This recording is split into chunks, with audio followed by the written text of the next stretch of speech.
Himbamba, himbambamba, himba, himbanamana, banana, banana, na na na na na.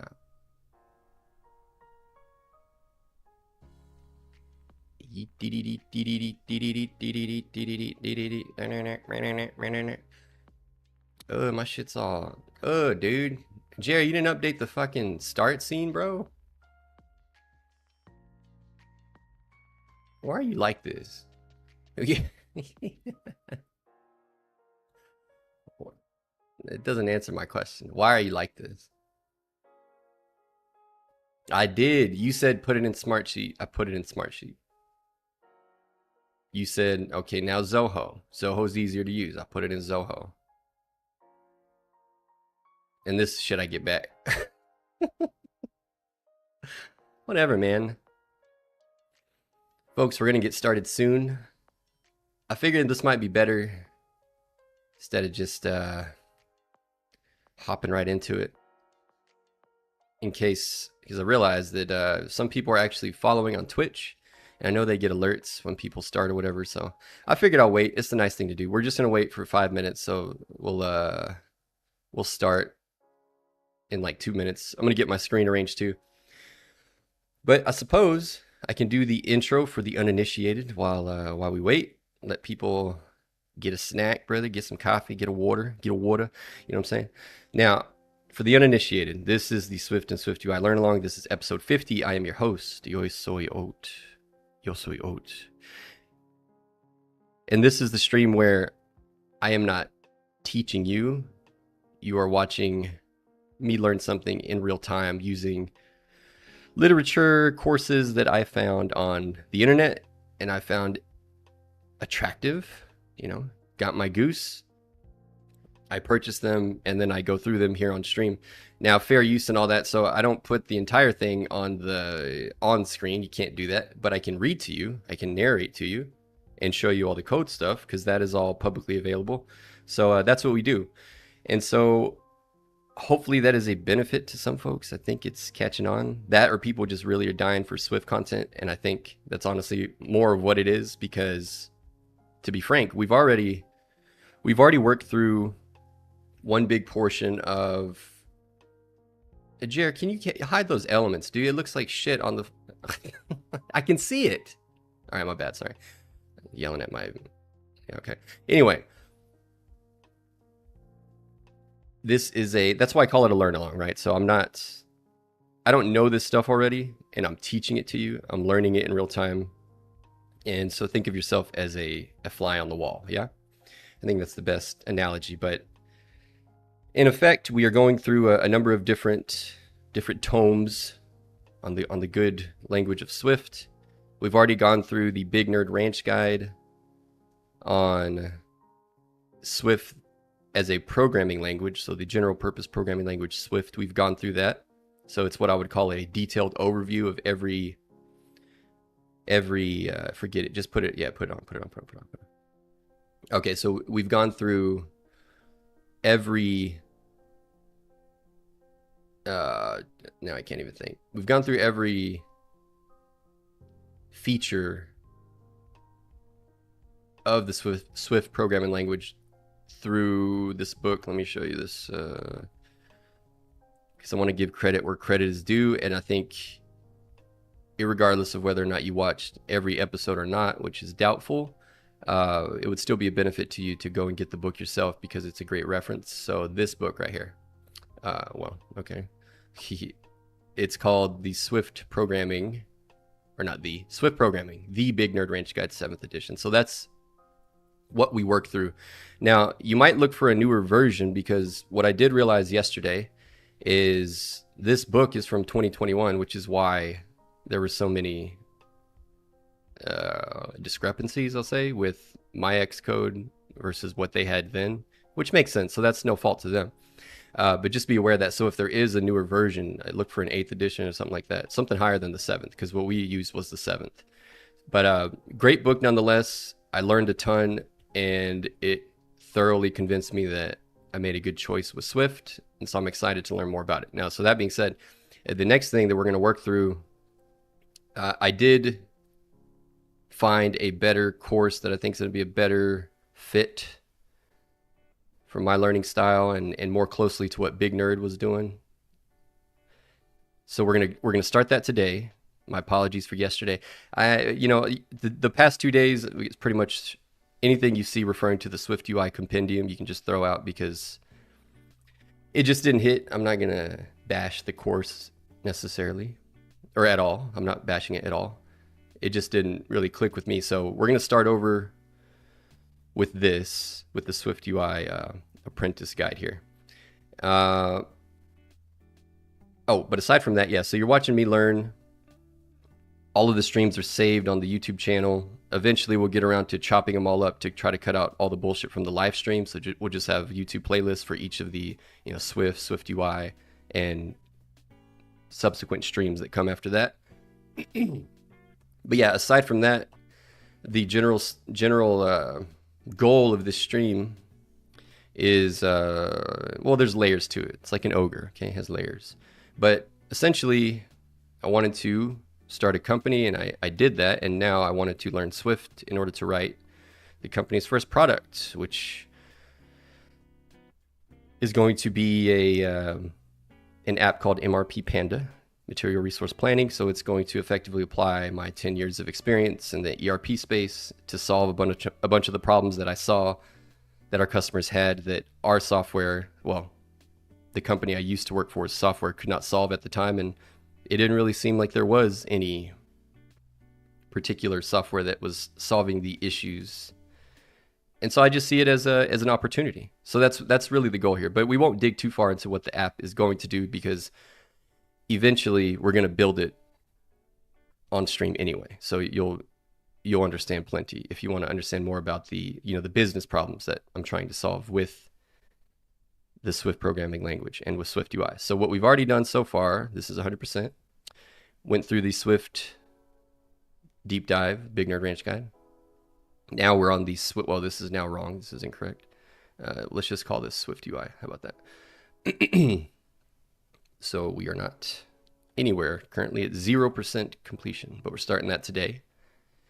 After that, we're going to do some schema design. So the application itself will have local onboard storage via SQLite. So we'll look at designing that schema to the extent possible. And then we'll look at standing up a GraphQL, not standing it up yet. So just the schema. So really just schema design on both sides for the API and for the local onboard storage. So you get to see that process. That shouldn't take too long. We're going to have to iterate over that a few different times throughout the process anyway. And then we're going to go back to a Big Nerd Ranch guide. Either way, we're going to come back to, we'll see. Okay, the reason I'm conflicted here is that the course that I just bought yesterday for SwiftUI kind of cannibalizes this. Oops, where'd it go? It kind of cannibalizes this book over here and its updated content. So this here is 2021 content, which is the problem. And again, that's my fault. I mean, I thought I was getting the newest one, but you know what? Yeah, so we're probably going to nix this. But either way, you're not missing out on anything. It's just the course that I found kind of combines SwiftUI alongside the platform-specific stuff, and it totally eliminates any of the old stuff like UIKit, any of the older frameworks, which is good. I can understand if somebody wants to teach that, because you might be if you're an application developer and you're wanting to go work for a big company, likely they have legacy apps, and UIKit's going to be around for some time.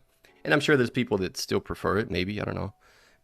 But that's not this, so that's not what we're going to do. There's no point in me wasting my time doing that. And frankly, based off what I've read, there's nothing those frameworks can do that SwiftUI cannot, but the inverse is not true.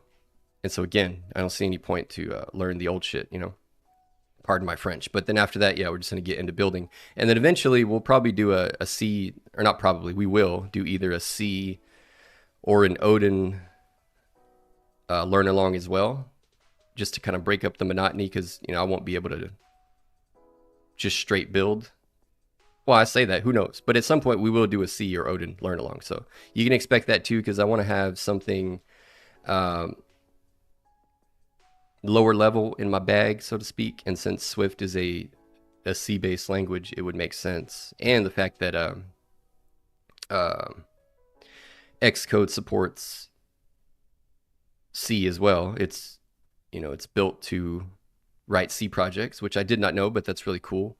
So yeah, we probably will use C, and then after that, Odin will probably be pretty easy to learn if you already know C. So yeah, we'll probably look at it that way. But either way, that's the general plan and the goal of this stream. So if you fuck with it, stick around, brother. If not, get the hell out. All right, so now we can get started. So I didn't proceed. Uh-oh. Okay. I'm in Apple Books now, so it's a little bit different, but I already like it better than the Kindle app. It was just horrific. But all right, yeah. So let's get started. So yeah, Xcode, baby. Actually, I'm just gonna wait and see what they tell me to do. But all right. Okay. Getting started. So we already installed Xcode. Just don't want to miss anything here, but you're eager to dive in and create your first iOS app. If you've never used Xcode before, take some time to work through this chapter. You want to be sure your tools are working and learn to use them efficiently. So let me see, macOS. We got that, obviously. We got Xcode. Get Xcode. Okay, installation. Add here. Okay, here we go. So we'll create a new project for this chapter 1, apparently. Create new.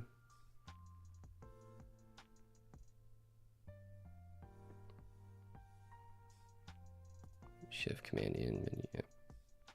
Okay, pick app. Okay, we're already on a good start. Their screens look like my screens. That's good. And name the project. My first. All right, brother. It's kind of personal, but yeah, skip team. There's none for now. I won't do that. I'll keep it on my team. Organization doesn't matter. Type the reverse DNS of your domain name. If you don't have a domain name, just type something that follows this pattern. Oh, I do have a domain. Hell yeah, brother. Okay. Systems.nodtech. Okay. You know, the grayed out. For interface, select SwiftUI. Great. Language Swift, thank God. That's the only option. Uncheck the checkboxes. Okay, I did. What about, I guess they've added storage now because they didn't have storage back then, but I guess none for now. Okay, next. And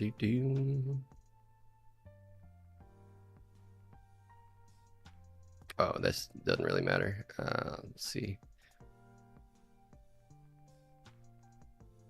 Let's put it here.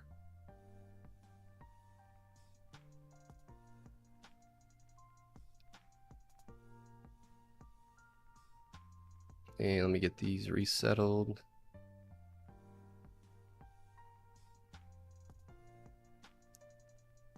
Good old Mac ass window navigation. There, get over here, brother. And all right. Okay. Someday. Come on, dude. Fuck. I got this app called Better Snap Tool. It's definitely better than the default. Don't get it twisted, but it's just hard working on Windows. Then you come to Mac, and it's just kind of 19 third-party apps to do what Windows does natively. But I'm just a hater. What can I say? When a project is open, you can find the location by saying, "Oh no, we got that. We got that." Okay, a quick tour of Xcode. Let's see what this has to offer.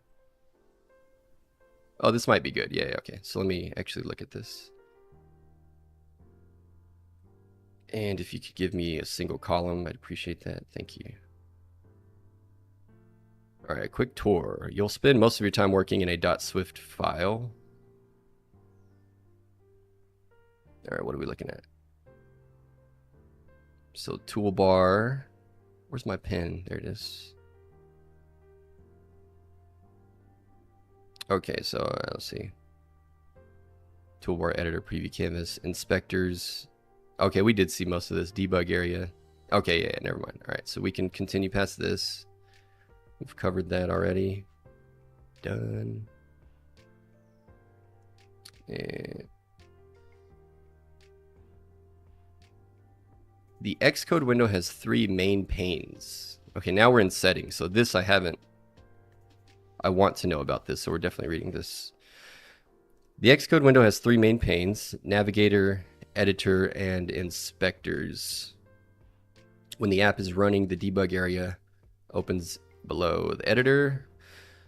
When you're viewing a SwiftUI view file in the editor, you can view the preview canvas side by side. Okay, yeah, the toolbar, same is true.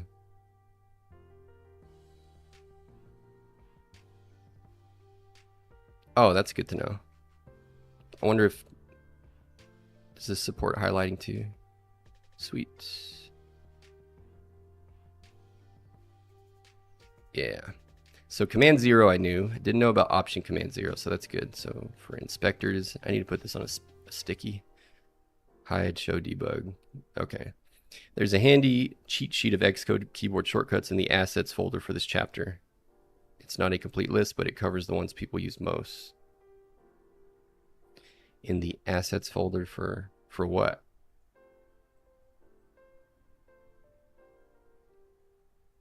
In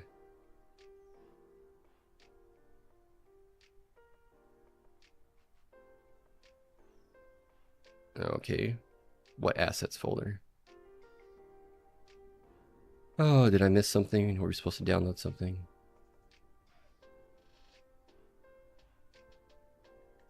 Probably.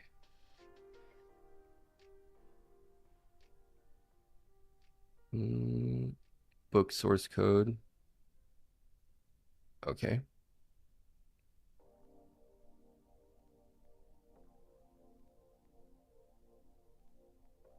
If my browser, okay, there it goes.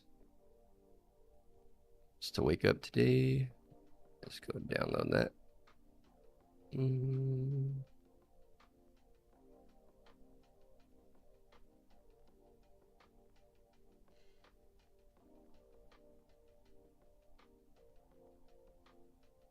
There's this video, I'll have to find it. This guy did a, it's hilarious because it follows my exact arc with macOS, but he makes this video about how he loves his new MacBook. He can't believe it. You know, the build quality, the speed, and he's like, I'm wondering why I would ever touch my Windows desktop again, yada yada. Then like 90 days later, post another video. He's pretty popular. He has, I think, over 1 million subs. He's a photographer. He's a bald guy. You probably know who I'm talking about. But yeah, 90 days later, video title, I was wrong. And it's always the same with all of these. Is it done? I guess so. It's always the same thing. It's the window navigate because it's terrible. It freaking sucks. Sucks butt. Dev derived. Where did I put my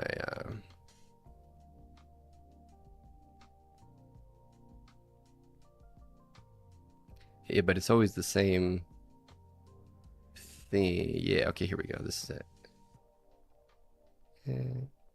Paste. Okay, all right. Well, what's the problem? Download it again.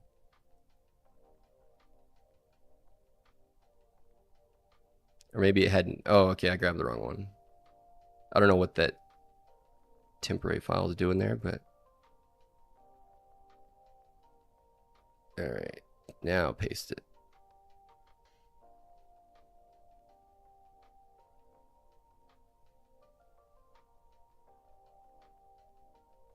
And hopefully, no. Hopefully,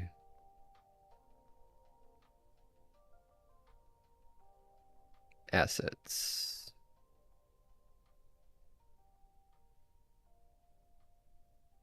Still don't see it, but let's move on because I read about this course and I was excited to start it and I want to start it. So let's quit fucking around. All right, so then whatever the assets are, it's fine. We'll figure it out. Okay, where were we? Quick tour. Yep. Shortcuts. All right, Navigator has 9 tabs. When the Navigator pane is hidden, you can open it directly in one of its tabs by pressing Command 1 to Command 9 from left to right. Okay. Let me pull this over. Now, Command or Control, because mine have been kind of twisted up. Okay, it is Control. Okay, cool. Breakpoint, report.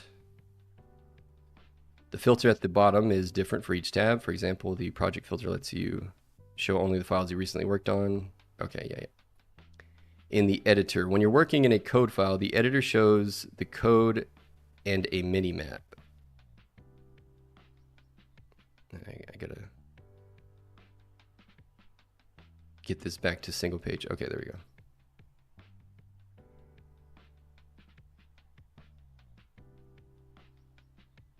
When you're working in a code file, the editor shows the code and a mini-map. The mini-map is useful for long code files with many properties and methods. You can hover the cursor over the mini-map to locate a specific property. You can hover the cursor over that, okay. Then click and go directly to it. You don't need it for the apps in this book, so you may want to hide it via the adjust editor options. Yeah, I always turn it off. I don't know. I've never really been a fan of writing files that long where you need the minimap. Just damn, at that point, make a new file. But all right, so you can hover the cursor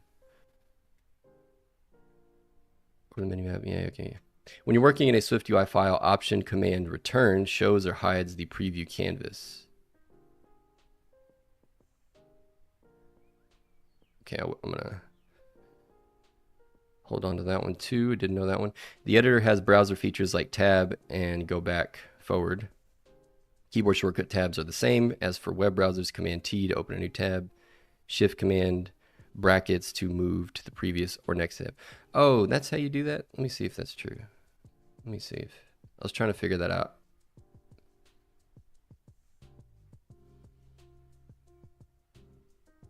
The other day, and then add a, oh, shoot, not that. How do I add a tab? Control T, there we go. Okay, so to switch between files is Control Tab. To switch between window tabs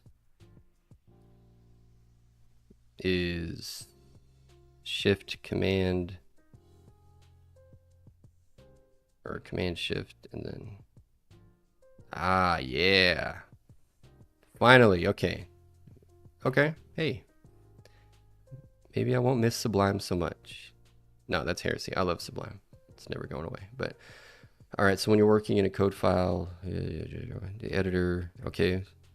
Inspectors, the inspector pane has 3, 4, or 5 tabs, depending on what is selected in the project navigator. In this pane hidden, you can open directly in one of the tabs by pressing Option Command 1. Yeah. Oh wait, what's this thing? Navigation style. To your choice of open in tabs or open in place. Oh, I do want to change that. Yeah, I don't.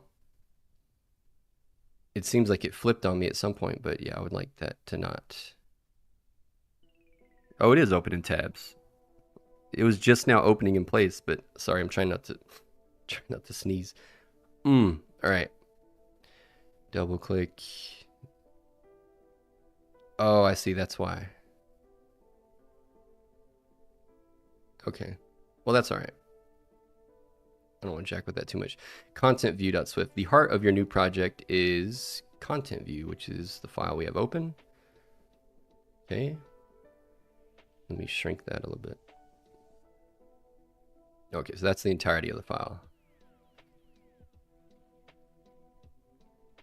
The heart of your new project is in content view.swift, where your new project opened. This is where you'll lay out the initial view of your app. If content view.swift isn't in the editor, select it in the project navigator. The first several lines are comments that identify the file and you, the creator. Okay. The first line of code is an import statement. Yeah. This works just like, oh, just so you guys know, the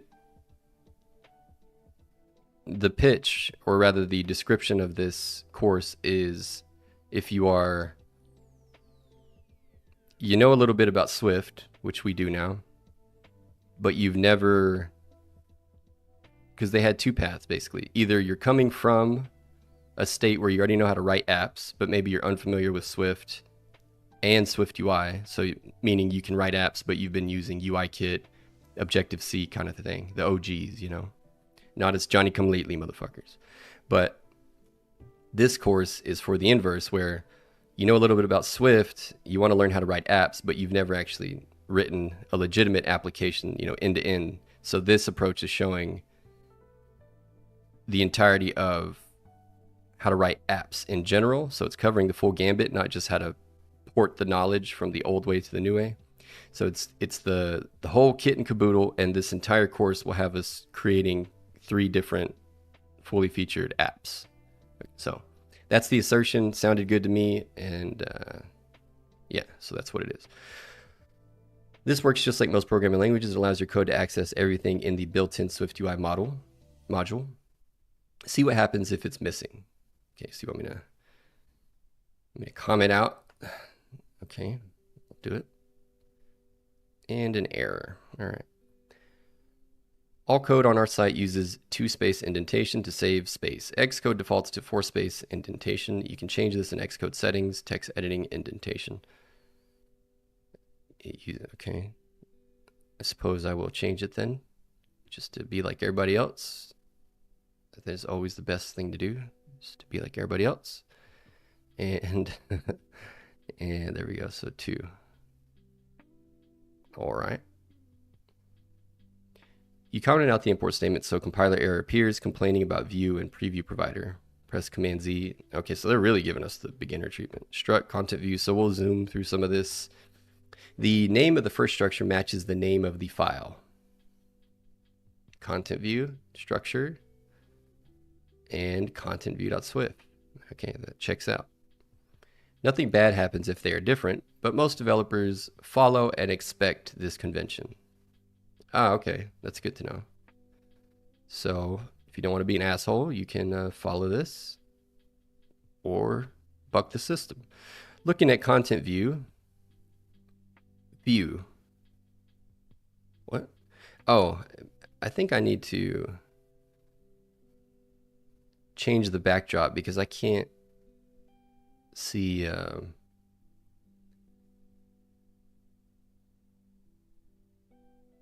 the formatting, and that might be a little easier. Let me see if there's a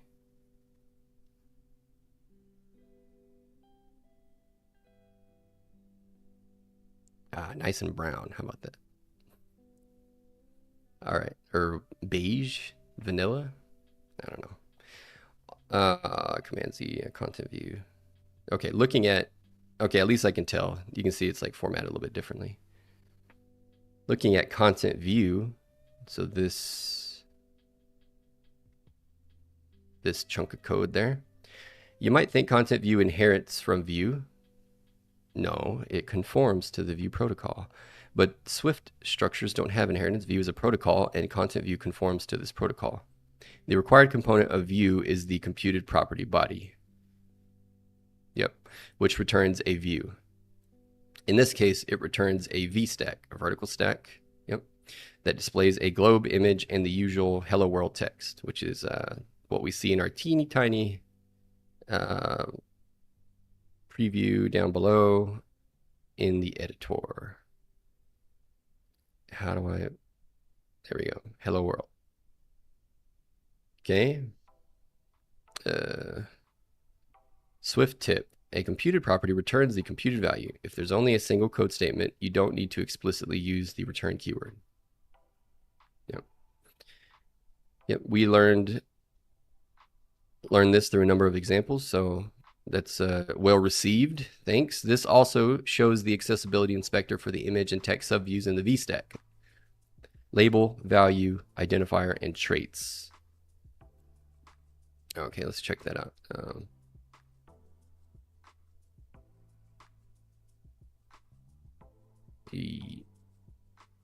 Get out of here. Right there. All right, sees one. Oh, the little man, little Atlas man.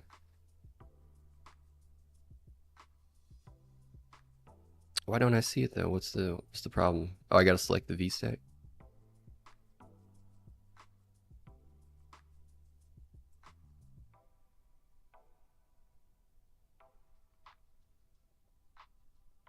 Yeah, I don't know why this is never this has never worked for me in any of the examples, this little inspector dilly. And I'm not sure why. History. But we can do without, thankfully, but that's annoying. I'm not sure what the deal is there. Image system name globe and its modifiers display a globe symbol. You'll learn about the image view in chapter 3, prototyping the main view. Text hello world displays the string hello world. Yep, so this right here. Pretty straightforward. Click the selectable button below the preview canvas, then click the text view in the canvas and select the quick help inspector. What? I may have to make this smaller, yeah, to get some of the, because I don't know what it's referring to. So instance menu, the add space, no. The VStack view has a padding modifier, an instance method of view that adds space around the stack. You can see it in this screenshot. Yeah, let me move this to the side. That might be better. The preview.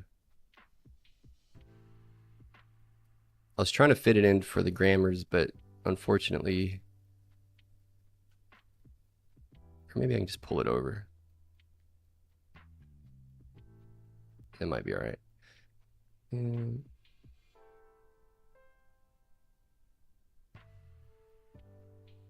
Right, this also shows the accessibility inspector for the image and text subviews in VStack. Click the selectable button below the preview canvas. Okay, where is that at? Selectable. Oh, okay, I see it now.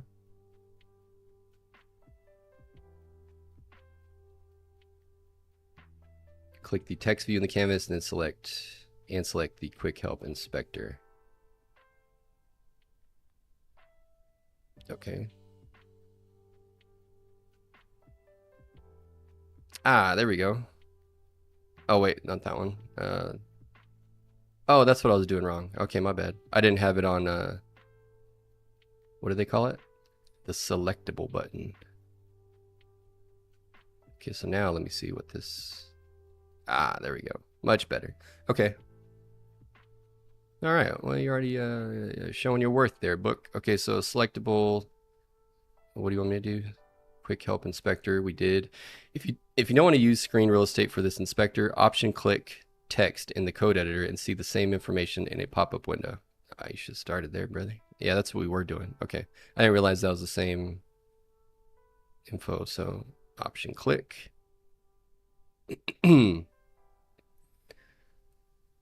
Is that the same info?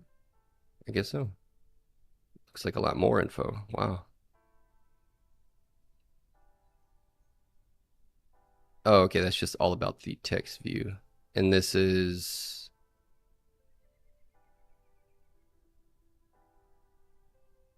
Why is it so beefed up? Text. Okay. We've looked at that plenty. So now select the attribute inspector, click the add modifier field, and wait a short while until the modifier menu appears. Okay, I gotta go back to that. So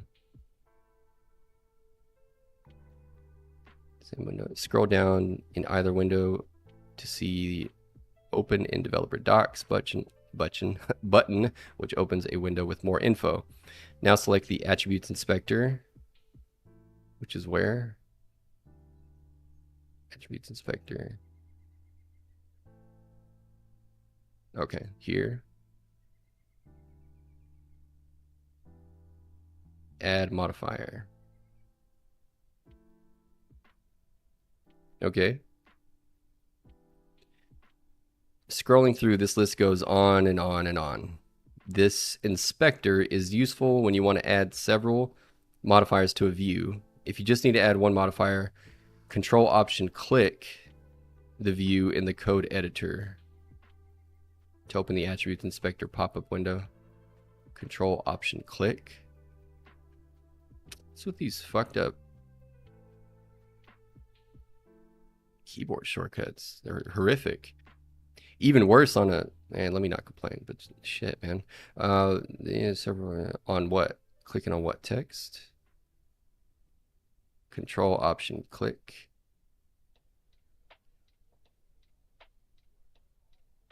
Oh, Control, not Command, my bad. Okay. Control Option click. Okay. Control Option click. Ah, there we go. Okay, yeah. I much prefer that. Okay, so let me save that one too.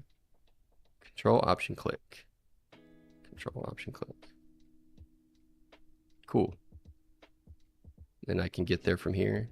Oh yeah, brother, that's way better. Okay. Now what? And let me.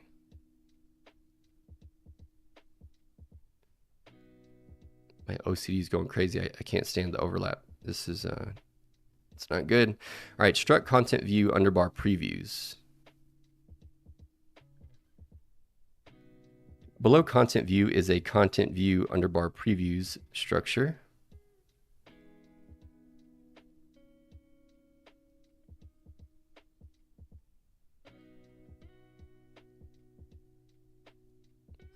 It's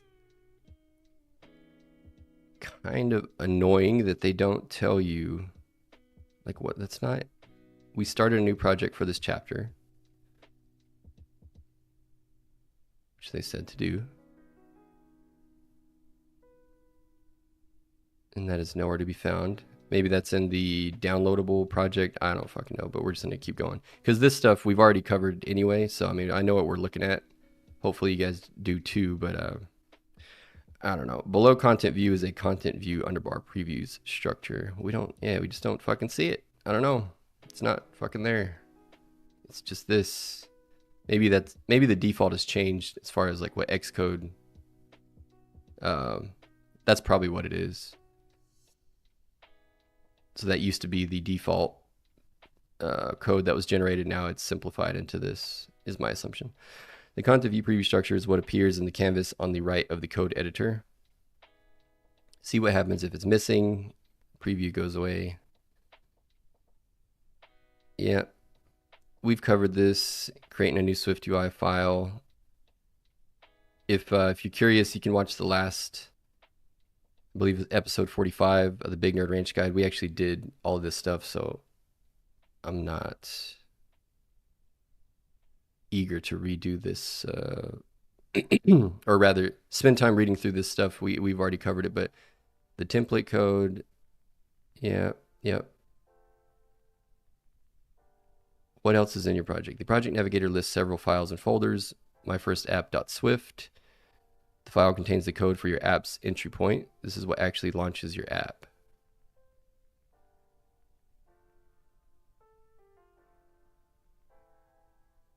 Yeah, I'm annoyed. This must be, let me open their project. That's probably what they're talking about.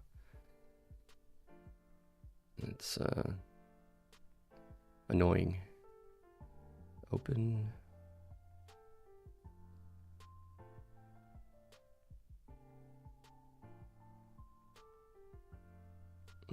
Where was it? Swift.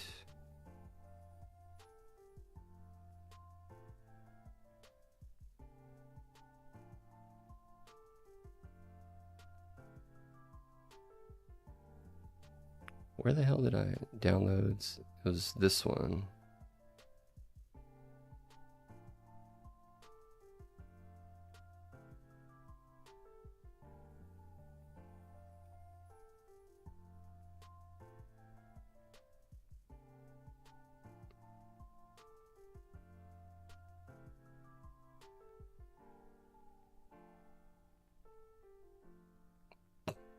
Why the fuck not? Why can't you open it? What is the deal? It's open here. The fuck, dude? Ah, well, give me a second.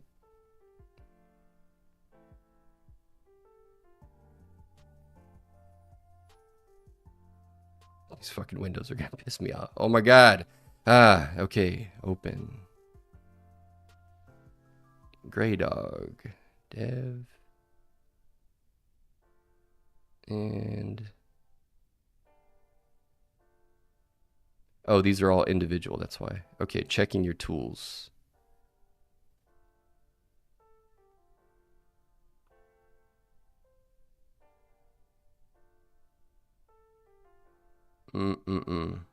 It's killing me, dude. All right, let's go to... Sometimes the fuckery with macOS is you just got to open it from within the file itself, direct to the app, because there's some permissions bullshit going on. Oh no. Checking your tools. Here's the cheat sheet they're talking about. Okay, so that's cool. Projects.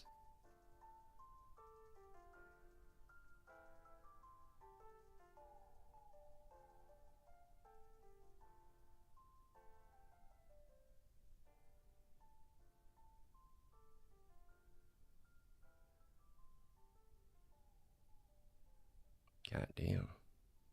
Let's see if this one might have... Okay. Sorry about that. That is what they're talking about, even though they told me to create my own project, but and then they do it for you. Okay. Teaching is hard. I mean, putting this all together is difficult. I've had to do it before just with software and training, so I get it. But, you know, as customers, we reserve the right to get a little chafed. Sometimes when shit doesn't line up, you know, we all got to just do better and at the same time show compassion, I guess. Whatever.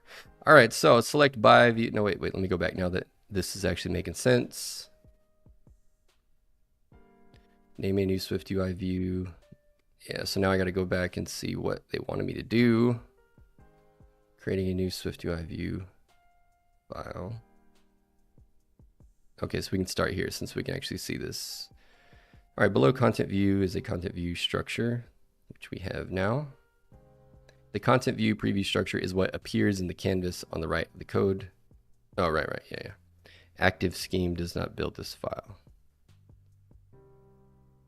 Okay.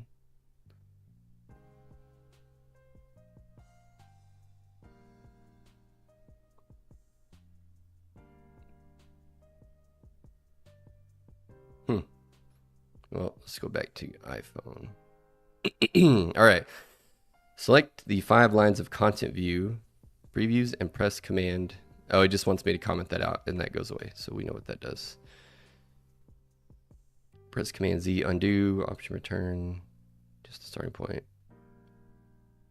For most apps, content view.swift is just the starting point. Often, content view only defines the app's organization, orchestrating several subviews, and usually you'll define these subviews in separate files. Creating a new SwiftUI view file. Everything you see in a SwiftUI app is a view. Apple encourages you to create as many subviews as you need in order to avoid redundancy and organize your code to keep it manageable. The compiler takes care of creating efficient machine code so your app's performance won't suffer. Okay. In the project navigator, select content view.swift.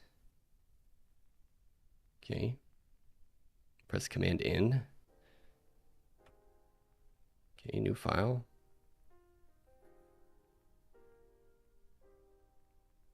Tip: a new file appears in the project navigator below the currently selected file. If that is not where you want it, drag it to where you want it to appear in the project navigator. Okay. The new file window displays a lot of options. The one you want is iOS user interface SwiftUI view. Okay.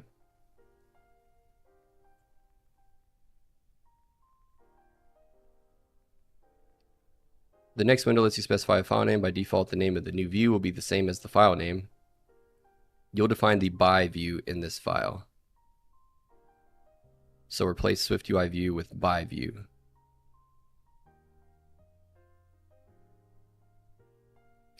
Yeah, maybe I don't know. I don't understand the point of them telling you to do it, but it's in the file. Or I mean, it's in the project.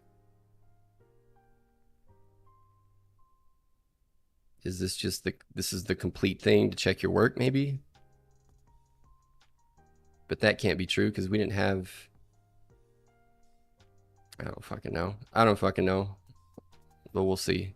Actually, I don't want to, that probably is what it is, and that's not,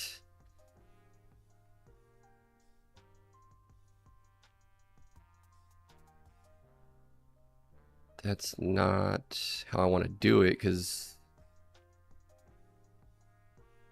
well, we'll see. Maybe I can just delete whatever is in there, and then we can just get, even though they have like a whole lot of shit in here.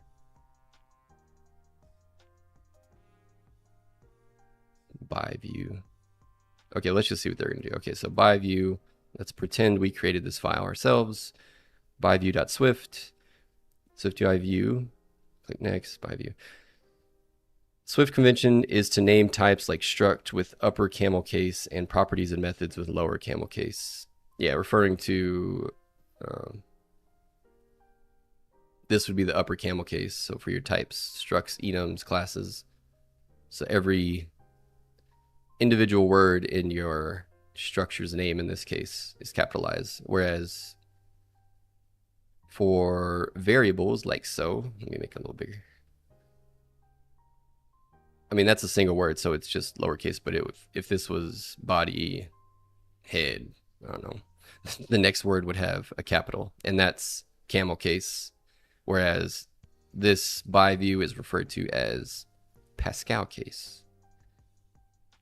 If you ever hear those terms thrown around, now you know what they're talking about. And there's also kebab case, which is like, or not, sorry, body, just like that, with a dash. Literal kebab. All right, so this window also lets you specify where in the project to create your file. The default location is usually correct in this project, in this group. So groups are folders by default. We learned that too, which is a good thing to note, but groups let you group files, and they don't necessarily have to correspond to a directory, but by default, they do. All right, the template code for a SwiftUI view is simpler than the content view of a new project. Yeah. So that's what we see here. Yeah, this is exactly, yep. The view's body contains only text, hello world. Or hello again world. No image, so you don't need a VStack, and no padding. Another subtle difference, the hello world string is a token. It's just a placeholder. Clicking anywhere in it highlights the token so you can type a new value. The view's body contains, oh wait, I read that. Click the hello world token and change it. So I guess when you first create the file, this would be a placeholder, but yeah, see, this is why I don't like, after this chapter, I think I will switch back, but We need to move forward. Next, in contentview.swift, in the code editor, wait, I need contentview.swift.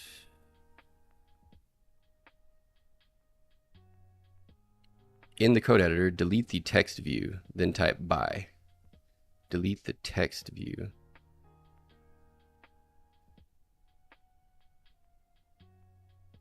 Yeah, this isn't going to work because everything's already done.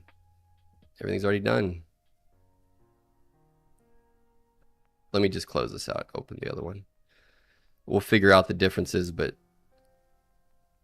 yeah, the bad thing is for other courses that do that, and a lot of them do, where they just give you the project and then talk you through it, I just don't feel like I learned a goddamn thing doing it that way, so we're not going to do it that way. My first, I think this was in, yeah, this should be it. All right, so now we'll create by view.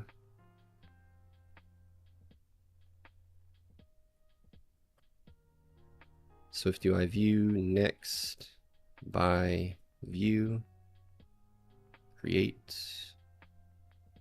There's our placeholder. Okay. All is good in the world. Swift tip, blah, blah, blah.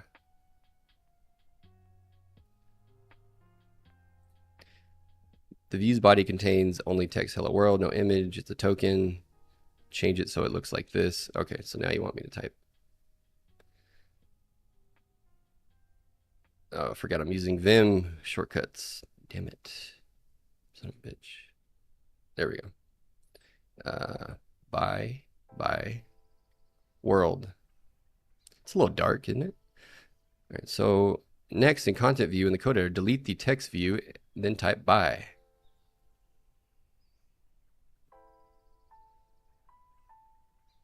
In content view, oh, content view, the other file.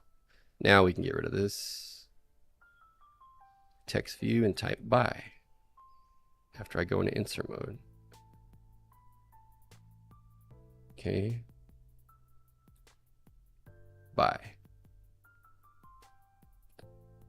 Notice you don't have to type the correct capitalization of by view. Okay, so that's what we want, I suppose. Okay. Xcode tip. Descriptive names for your types, properties, and methods is good programming practice, and auto-completion is one way Xcode helps you do the right thing. You can also turn on spell checking from the Xcode menu, and that's fine. Select by view from the list so the line looks like this. Okay, we did that, except ours is green. You're calling the initializer of by view to create an instance of the view. Yeah, so when we call it like this with no, if it's just an empty tuple, the empty parentheses, we're just initializing a version of whatever we've defined here. So the only thing that's really there is this, the body, the text, by world.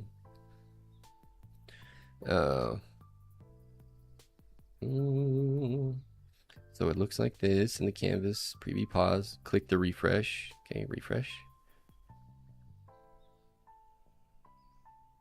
By world.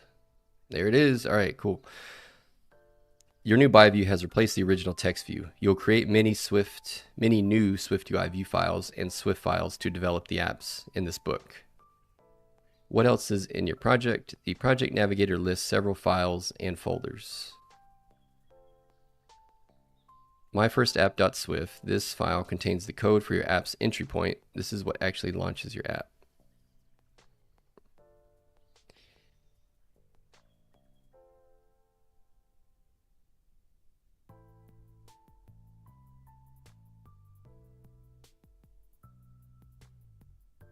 So that's here. Okay. We still don't know what main. Oh no, main was something. It was involved with Swift concurrency, and I think we'll do a short after we get through SwiftUI. We'll look at. We'll probably do a few days too, also on async code. I was reading about that last night, and effectively, if you're going to write an app that's going to be like mine, that's going over the wire, over making HTTP calls basically to do a lot of your stuff, to get data more specifically, which mine is, uh, then you need to know about, Swift concurrency and the async await type stuff. So we'll, at some point, this will be well understood, but for now, we just tolerate its existence, I guess. All right, so my first app, this contains your app's entry point. This is what actually launches your app. Okay, so this is the index.js or index.html of the web world. The main attribute marks my first app as the app's entry point. Oh, there you go. Okay, so that's app's entry point marker. Cool. You might be accustomed to writing a main method to actually launch an app. Yeah. Yeah, in Go, it's, you have a package main, not main actor, but whatever. And then func main. So yeah, that's kind of, main is kind of pervasive everywhere.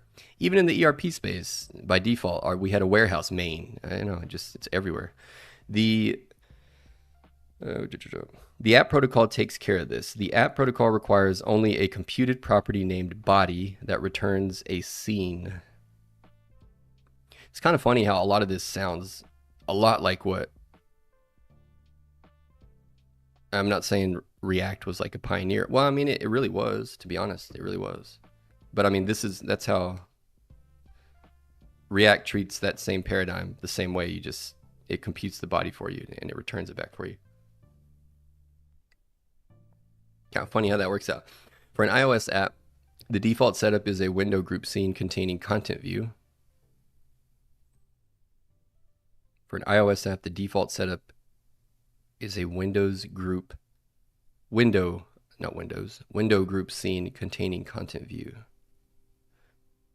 So window group containing content view.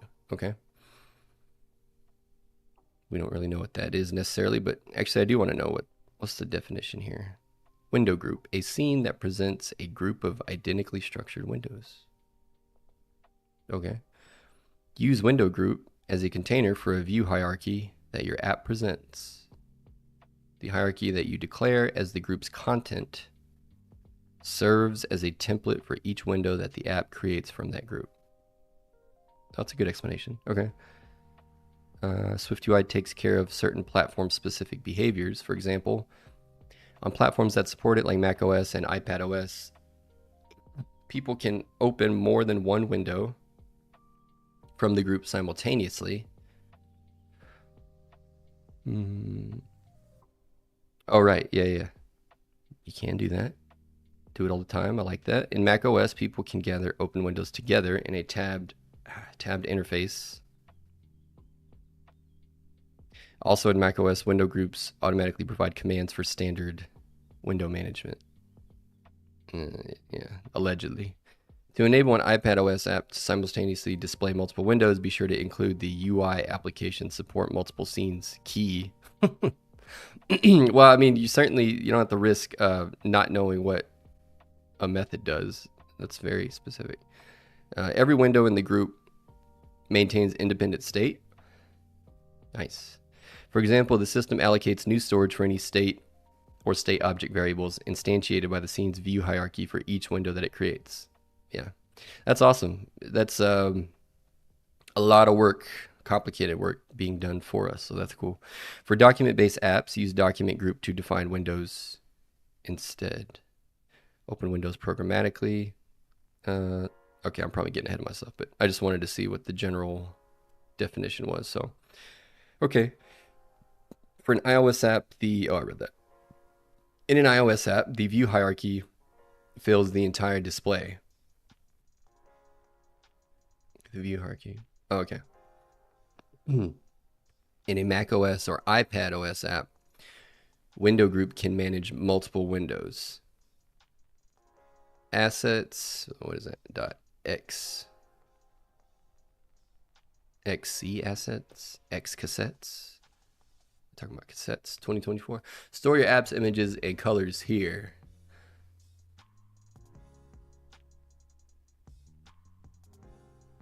In the file? Store your app icon is a special image set for all the different sizes and resolutions of your app's icon. Using Xcode 14, you can supply a single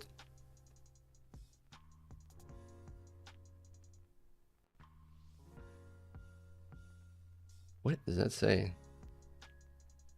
Oh, 1024 by 1024 point app icon image that Xcode resizes to get all the icon sizes for iOS, iPadOS, and watchOS. Oh, cool. Simply select single size in the attributes inspector.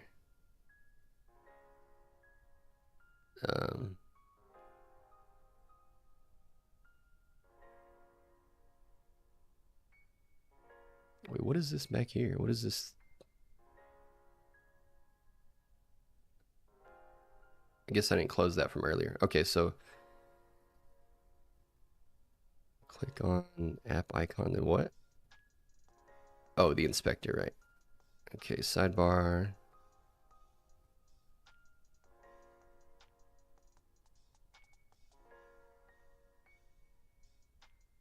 Single size, I see. Okay.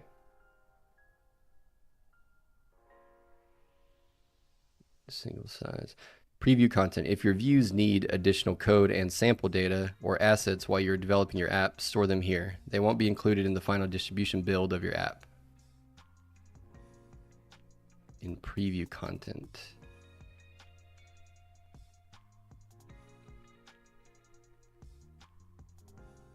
Yeah, weird. Okay, so I guess it's a single file, but you store references to the images. I guess that's how that works. That's weird. And then preview content. So anything we don't want distributed with the app, we can put in preview content. Okay. In this list, the last item is a group. Groups in the project navigator appear to be folders, but they don't necessarily match up with folders in Finder. Finder being the operating system's file management system. That little weird smiley face thing, creepy ass thing. Don't rename or delete any of these files or groups. Xcode stores their path names in the project's build settings and will flag errors if it can't find them. Okay. You'll learn how to use these files in the rest of this book. Xcode settings. Xcode has a huge number of settings you can adjust to be more productive.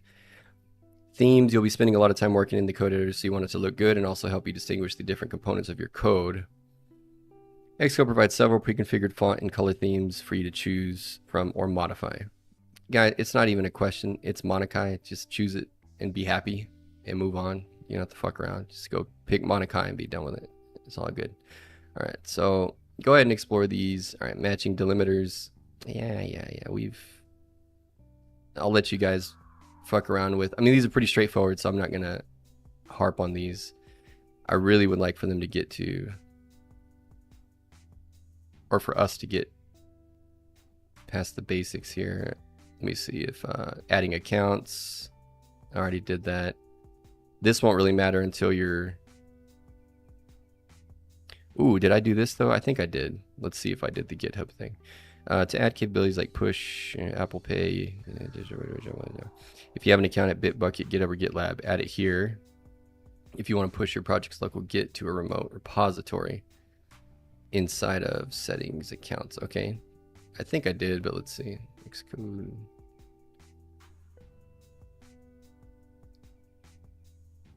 I can't think of a better time to put in my private credentials than on the stream anyway. Yeah, it can be completed unlabeled. The Apple developer website is undergoing maintenance. Boo. All right, whatever. Just forget it. All right, so if you click the plus button, yeah. Create. Yeah. All right, so far you've relied on live preview to see what your app looks like. In the next chapter, you'll use live preview to interact with your app. But some features don't work in live preview, so you need to build and run your app on a simulator, and some things will only work on an iOS device. Plus, it is fun to have something on your iPhone that you built yourself. The Xcode toolbar, yeah, we've seen all this. Again, episode 45, if you want to go back but we've looked through. We covered the Xcode stuff, so I don't want to go through it again. Yeah. Build and run. Yep. Yeah. I don't. I guess we should make sure it's working though, because we're going to use it. So it should build this. Looks like it's working on it.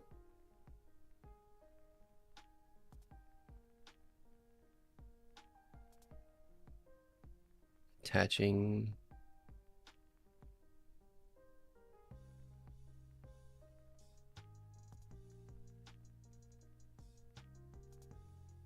There it is. Bye bye world. Hot dog. All right. Okay. So now what?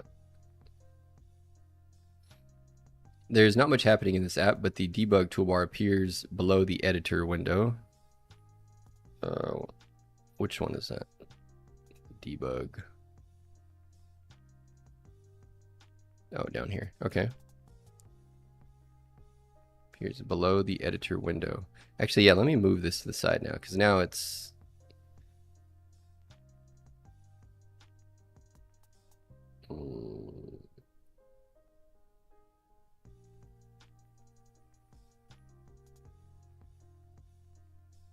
Editor...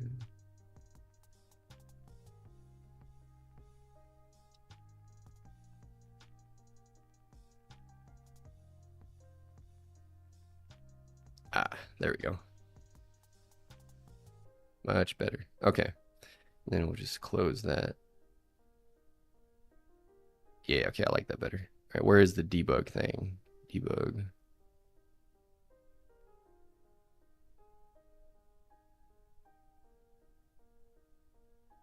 Below the editor, for this screenshot, I showed the debug area, selected the debug tab in the project navigator.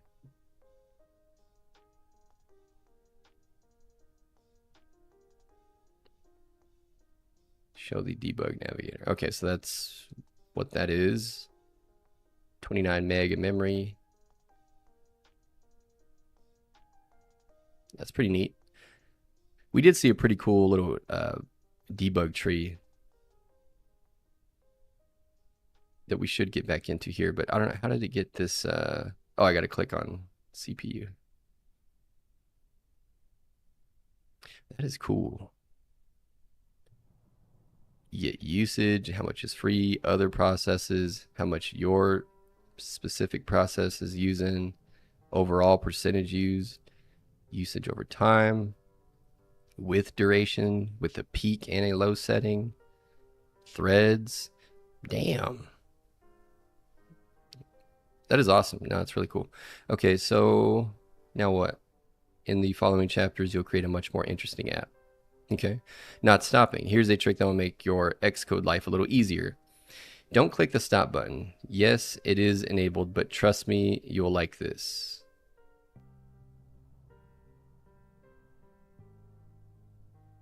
I guess they mean this stop button. Okay. In byview.swift, replace bye bye with hello again world. Okay. Oh.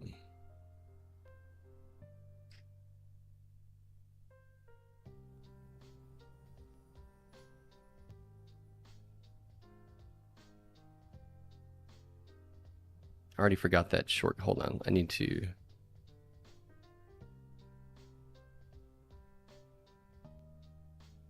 remember what that keyboard shortcut is to collapse the preview. That wasn't it. It was the yellow one.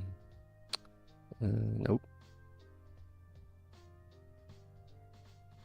Option command return.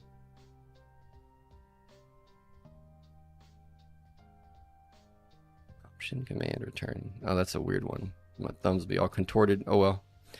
Okay, where were we?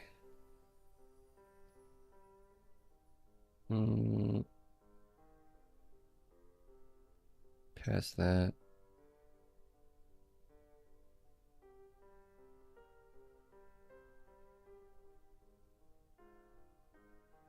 Oh, we passed it. Source, remotes, running your project. We did that.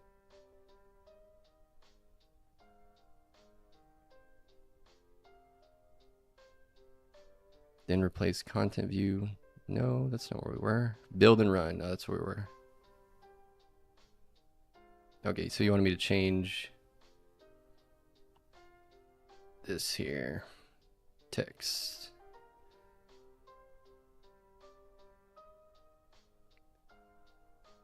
And this was command option. Return. Ah, that's better. Hello again, world.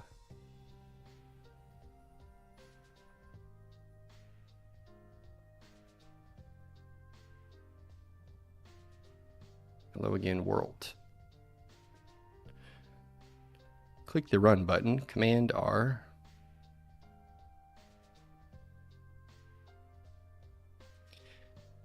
So I guess the point is that a warm start versus a cold start. Warm start is going to be a lot faster. This didn't pop up because we've already done that. Don't click replace yet. Click don't ask again, then replace. Yeah. Key points. The Xcode window has a navigator, editor, and inspector panes, a toolbar, and a debug area, plus a huge number of settings. You can specify navigation keyboard shortcuts and settings to match the instructions in this book.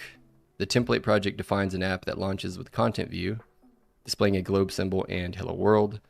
You can view quick help docs in an inspector or with a keyboard shortcut, or you can open the developer documentation window. When you create a new SwiftUI view file, give it the same name as the view you'll create in it. Yeah, that's probably the, yeah. So referring to the main type. They did say that in the other book too, so I suppose that's a widely held standard. You know, one type per file. And the type should share the name with the source code file. Xcode's autocompletion, delimiter matching, code folding, and spell checking help you avoid errors. You can choose one of Xcode's fonts and color themes. Yeah, you can customize it. And you can run your app on a simulated device or use a real device if you happen to have an iPhone or an iPad or a Mac. Chapter 2, Planning a Paged App. In section 1 of this book, you'll build an app to help you do high-intensity interval training. Even if you're already using Apple Fitness Plus or one of the many workout apps, work through these chapters to learn how to use Xcode, Swift, and SwiftUI to develop an iOS app.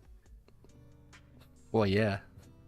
In this chapter, you'll plan your app and then set up the paging interface.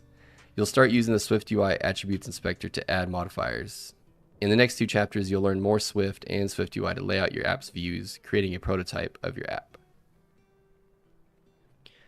All right. Making lists, views, and actions. The finished app will have several screens. Here's a sample to show you what it will look like.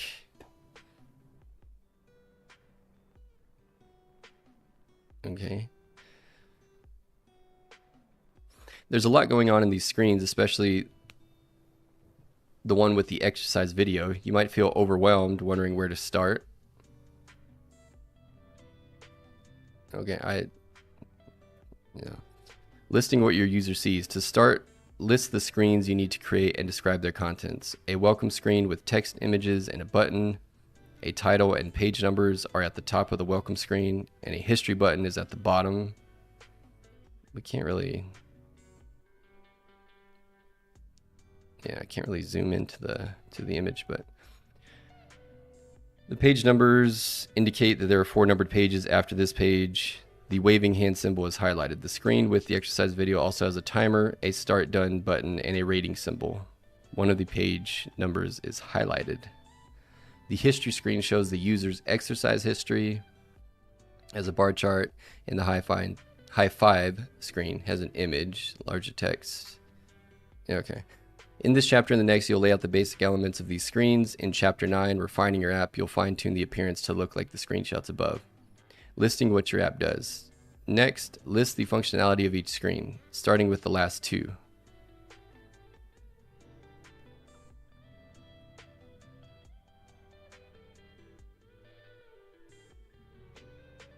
I suppose they're just ascribing a certain methodology for this. not actually asking me to rewrite this stuff. I don't know, but I'm not going to retype their descriptions, but we will type out all of the code samples and whatnot. I'm assuming, I don't know, but yeah. The Big Nerd Ranch really spoiled me with their style. This is fine. Next, list the functionality of each screen, starting with the last two. The history and high five screens are modal sheets that slide up over the welcome or exercise screen. On the welcome and exercise screens, the matching page number is white. Yeah, okay. None of that means anything to me yet. Just show me, brother. Show it to me. There's also the overarching page-based structure of hit fit. This is quite easy to implement in SwiftUI, so you'll do it first before you create any screens. Creating pages. Skills you'll learn in this section. Visual editing of SwiftUI views using the pop-up attributes inspector and tab view styles. The main purpose of this section is to set up the page-based structure of hit fit, but you'll also learn a lot about using Xcode Swift and SwiftUI.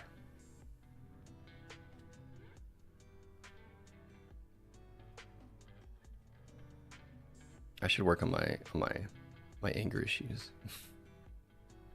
Just get to it, man. Fuck. Okay, the main purpose of this section is set up the page-based structure of hit fit, but you'll also learn about okay. Open the starter project for this chapter.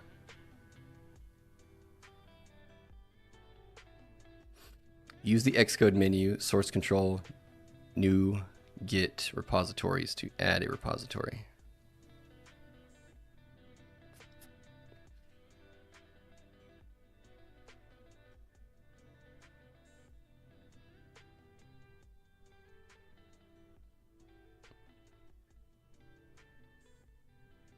Okay, so you want me to new git repo, source control.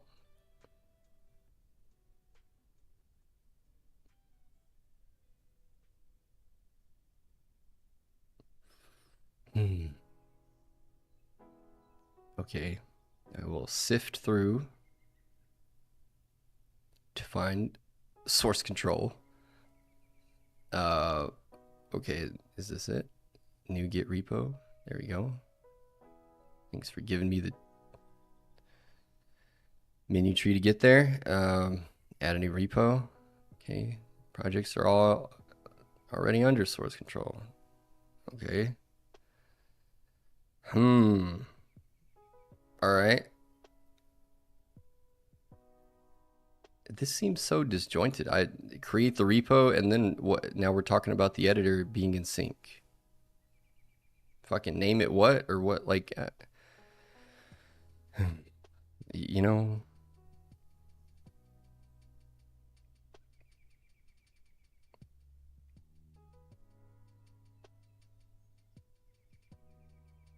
The short list of skills at the start of each section helps you keep track of what is where. Open the starter project for this chapter.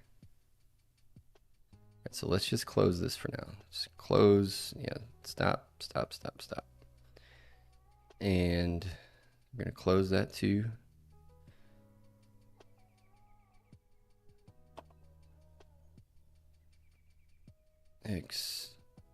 Xcode.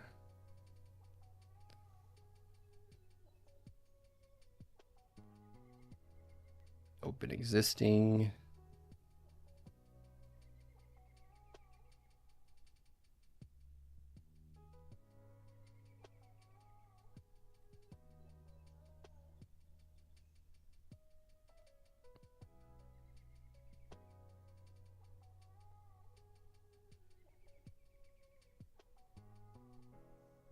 Where the hell did I save that to? I just flipping had it, and now did I put under Big Nerd?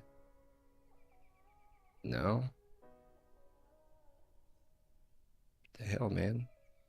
Okay, well this is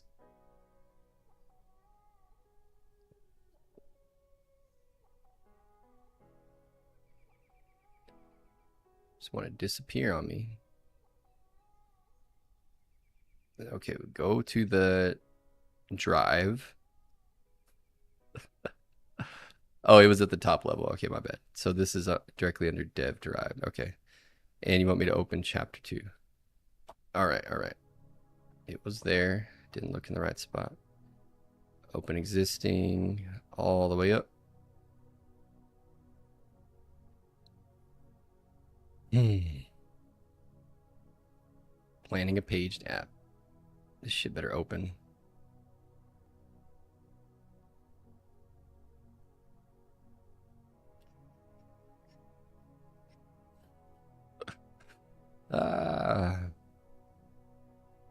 Pretty annoying. Okay, starter. There we go.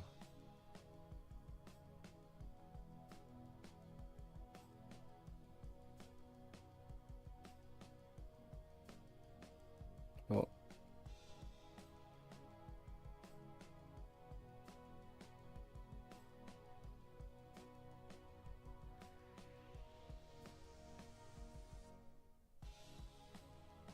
Yeah, I just have to get used to how Xcode does it, because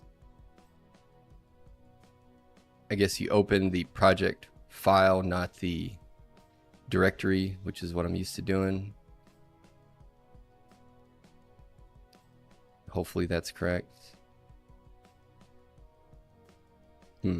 That's probably the one thing I really don't like, is that, like, we even saw that with when we were creating the command line tool, that there's certain behaviors dictated by how you start the project tied to Xcode, the editor, not meaning not all of the config is in the code, which I don't like that, but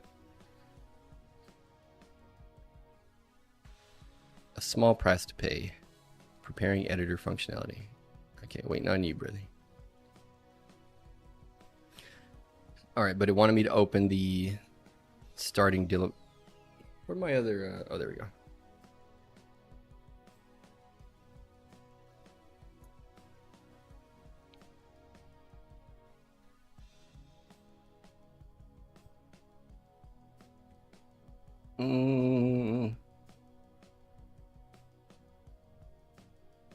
All right, open the starter project, use the Xcode menu.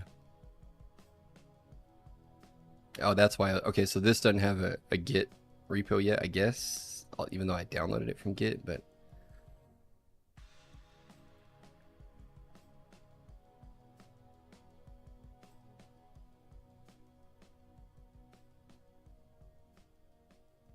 oh, I thought I was waiting on it. This fucking little circle always throws me off. I thought it was still working or whatever. Okay, my bad. All right, so now I can try and do this source control.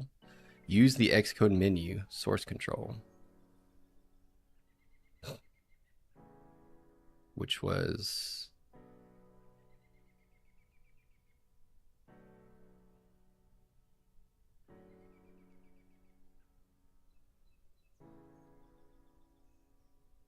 whoops, my bad. NuGet. Git repos will be created for the folder.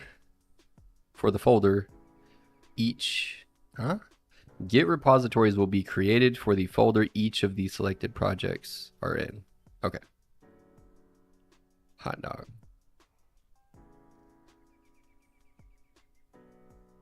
And I guess those are hidden files, so we don't really see them. They are normally hidden, little .git files, so okay. Seems like that worked. I don't know what it's still preparing up here, but we're gonna ignore that for now. Man, I wish that was a different... What do I have on this key? Oh, that's also command. So command...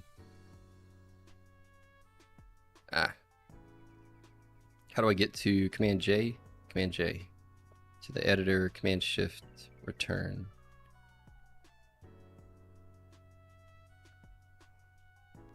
There we go. Okay, I guess that's not horrendous. All right. Created the repo. You're about to experience one of the best features of SwiftUI. Editing the canvas also edits the code and vice versa. Yeah, that is great. And here's your first SwiftUI vocabulary term. Everything you can see on the device screen is a view. That's important. Yeah, which we had to arrive at that ourselves through research, but Yeah, it's a little confusing because that term view gets used in a lot of places. So coming from SQL, which has its own version of view, or own term view, and web dev in terms of like how the DOM works and views there. But SwiftUI views are more akin to like HTML elements. That's how they're closer in definition to those things for the most part, except for like your VStack, HStack stuff that doesn't render anything itself. Your next SwiftUI term is modifier. SwiftUI has an enormous number of methods you can use to modify the appearance or behavior of a view.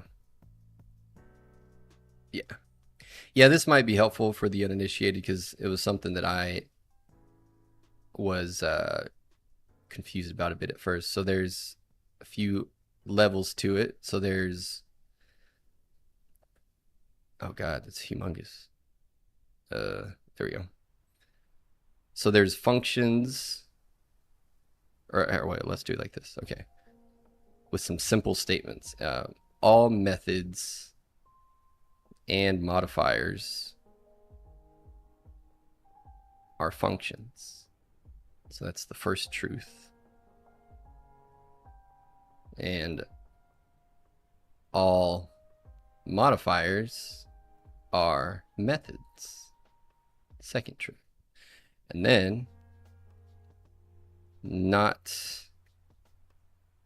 all functions are methods. So as you can see, functions being the common denominator here, but the difference between, and we learned this in the general Swift domain, but this applies to SwiftUI too. So not all functions are methods because it's dependent on where they're on the scope. So if it's a global function like print, the print function is not a method. So what is a method? A method is a function that belongs to a particular type. So like the text type. All of the methods or all of the functions written inside the text type would be methods for that type. See? And then modifiers are just specific to SwiftUI, but they are still just methods under the hood. They're not any different, just different terminology. But just a quick aside. All right, so modifier, yeah. You can use an enormous number of modifiers or methods you can use to modify the appearance or behavior of a view. First, in Content View Swift. Okay, now we're rolling. Now we're rolling. God damn, look at all that. Y'all really gotta add. Come on, brother. Just come on now. It's a little ridiculous. Okay, so where's the... Where the hell was I? Oh. First in Content View.swift, delete the padding. Is it A in Vim? Yeah, delete padding. All right. From the body closure. It's a modifier that adds space around the text view. Oh, I got to do the...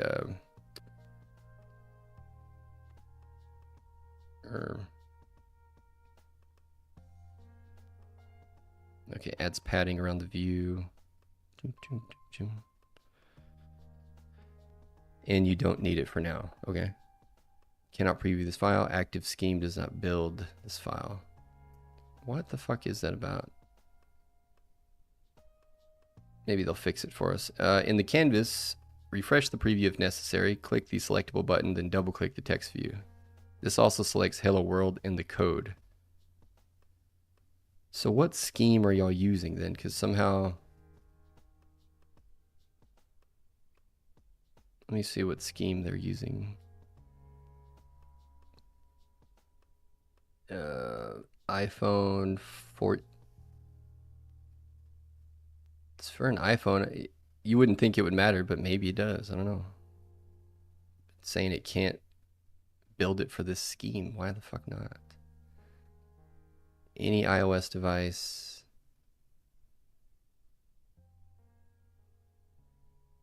Can you build it for that? What's the problem here? Use generate report to create info that can be sent to Apple. Pending update reasons.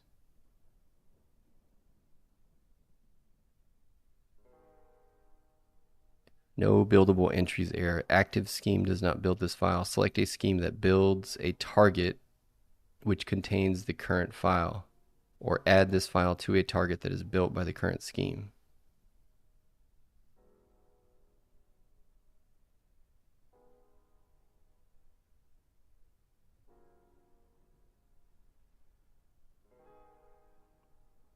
True, optional.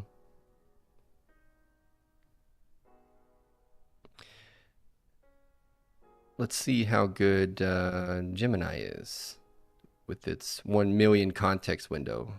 I need you to fix this for me, brother. Yeah, I really loathe troubleshooting editor bullshit. It's very annoying. My Xcode preview is throwing an error. Active scheme does not build this file. Here is the log. Please debug. Let me how to fix this.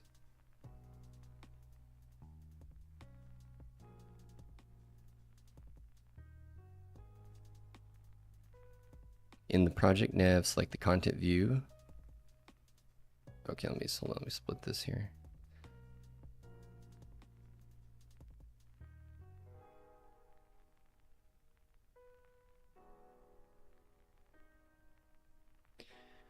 Project nav, content view, okay. Oops, content view. In the file inspector, right sidebar.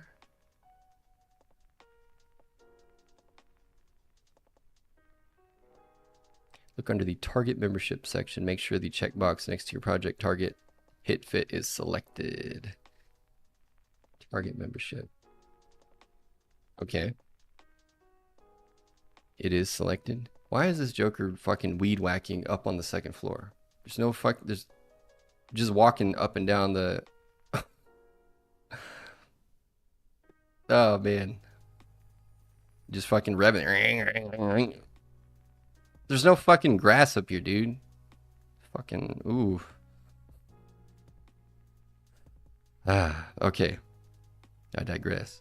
Look at okay, it is selected. It is in fact is selected.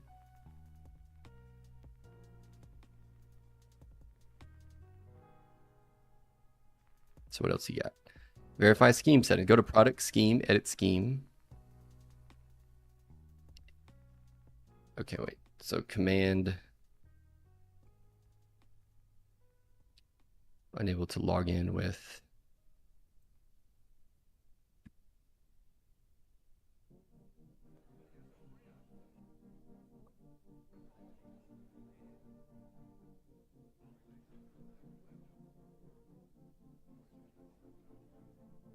is this why that why would that matter? I don't think it would, but it's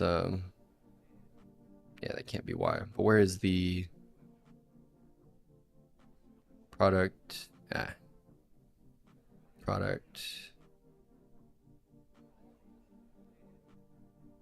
scheme edit scheme?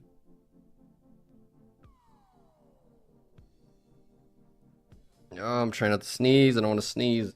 God damn it. Okay. Ensure that your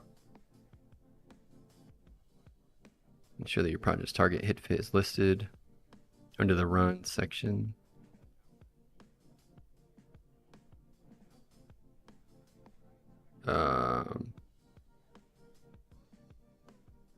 It appears like it is. Build, run.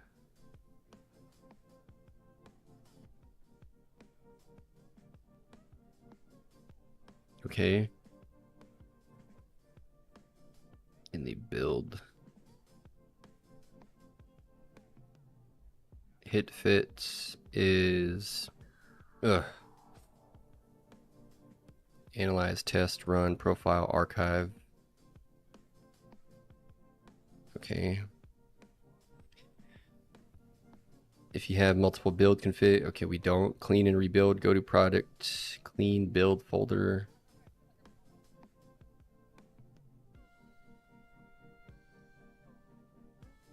It's probably, I just got to restart it. It always confuses itself seemingly, but all right. Product, clean build folder. Let's try that.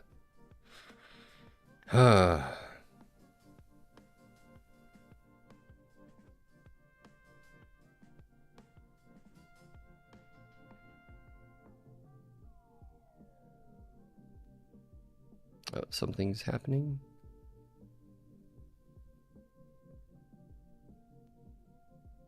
No. Restart Xcode. Update Xcode. All right. Well, let's see. Did that even close? Okay, it did.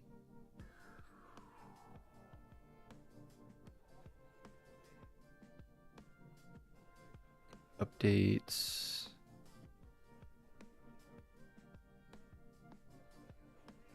Oh, I thought I got Xcode from the App Store. Maybe not, but it doesn't matter.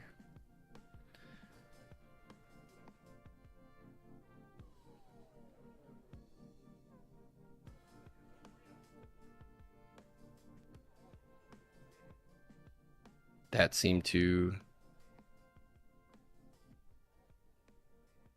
fix the problem.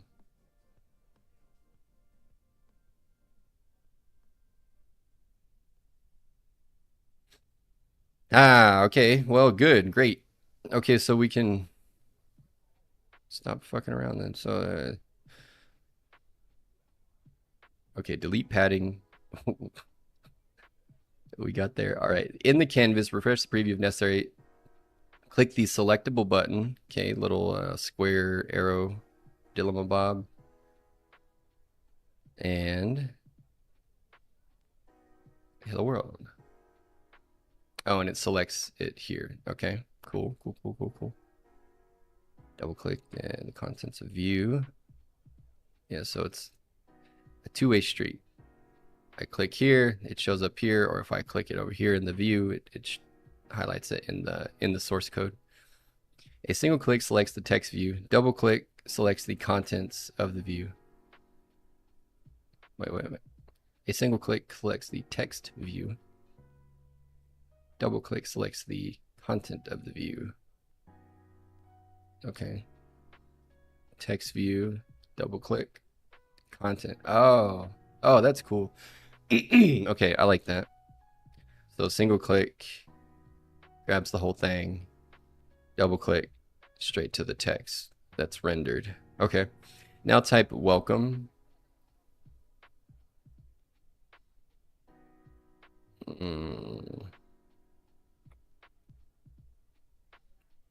Yep, changes in both places. Okay. Yep. A text view simply displays a string of characters. It's useful for listing the views you plan to create as a kind of outline. You'll use multiple text views now to see how to implement paging behavior. Still in the canvas, click anywhere outside the text view to deselect welcome. All right. Then single click to select the whole text view. Yeah. Press Command D. Command D.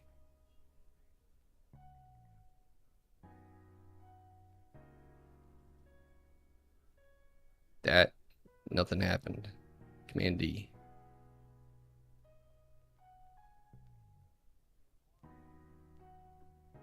Why not? Control D. Option D. God damn it. I assume that's duplicate. Is that what? I mean, that worked, but yeah. Okay.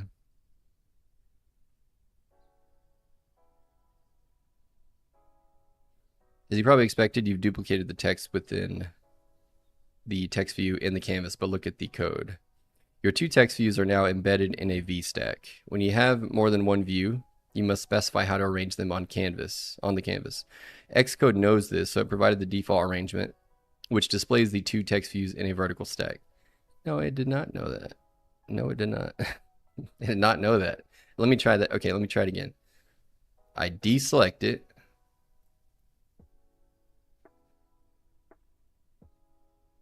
And then I single click on the whole text view. Single click to select the whole text view.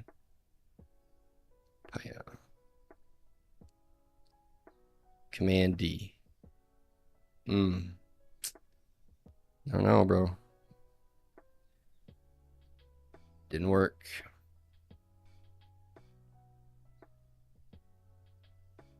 Maybe, well, there's one other thing. So I'm using the Vim, but this is part of Xcode. It's not like it's a third-party plugin. The Vim shortcuts, but maybe I need it to be on. Nah, it just ain't working for me, but okay. That's all right. Text. How about that? Good old elbow grease, baby. Oh, that's test, not text. There we go. Command Z to undo. As you can see, the edit. You can edit the view either in the code editor or in the canvas in selectable mode. Yes, we understand. The Command Z again. Okay, so you do just want one.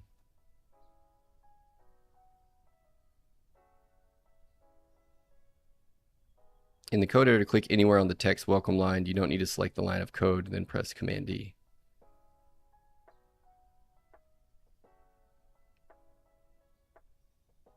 Okay, we're just going to move on. You don't get 2 lines of text in the preview. Instead, you get 2 pages of identical previews. 2 pages, you say? So you do want this there. Okay, so let's put it back.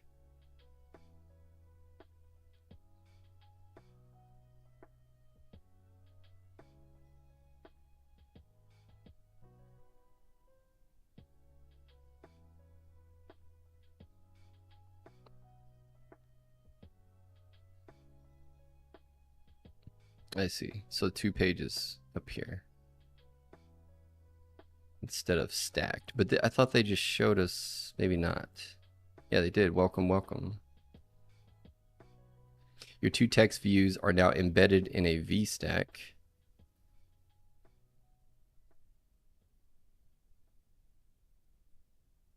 Oh, that's what Command D was supposed to do, was wrap it in a VStack, but it did not do that. Okay.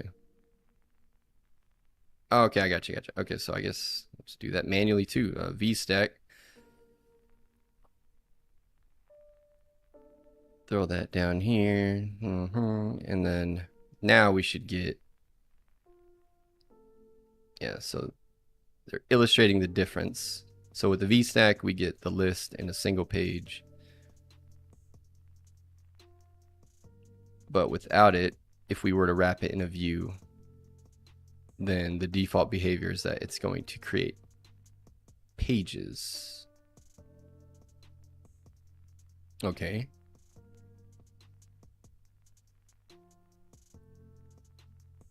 Type Command Z again to get back to just one text welcome view and no VStack. In the code editor, click anywhere on the text welcome line. You don't need to select the line of code. Press Command D. I'm going to ignore their shortcuts for now. Instead, you get 2 pages of identical previews. In the code editor, select both text welcome lines, then press the squiggle and type VStack in front of the line. Hopefully this works, because that would be nice. Okay, so highlight them both and then press.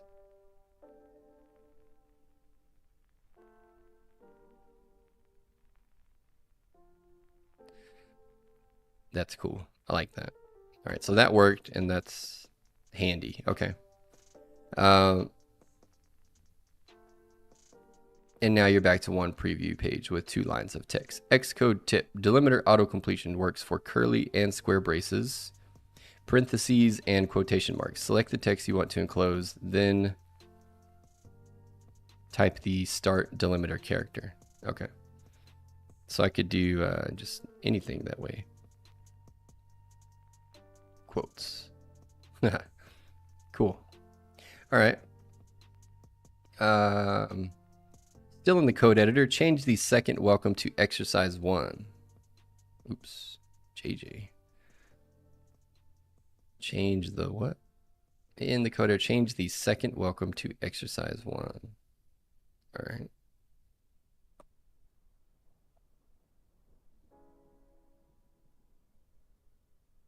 Why? Okay, there we go. Exercise 1. Okay. Then duplicate text exercise 1 and change the third string to exercise 2. Okay, I'll just do it in Vim. How does that work in Vim? V. No. I think I can just do. Yeah, that's easy enough. YYP. Except it gives you an extra line, which is annoying, but that's okay. God damn it. Okay.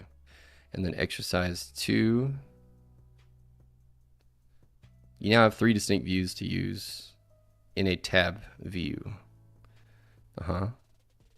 Using tab view. Here's how easy it is to create a tab view. So now we want to wrap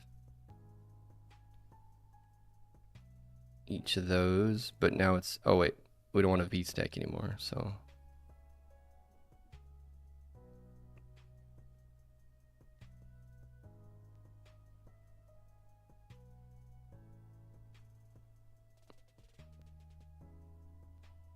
So just the different keyword, okay, tab view.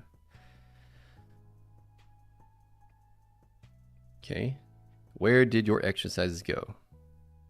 Well, now they're the second and third tabs of a tab view. Okay. And there's a tab bar button at the bottom of the screen. It is blank because you haven't labeled the tabs yet. Oh, okay. Labeling tabs. Here's how you label the tabs. It's actually quick to do, but it looks like a lot because you'll be learning how to use SwiftUI Attributes Inspector. Still in the code editor, Control Option click the text welcome. Control Option click.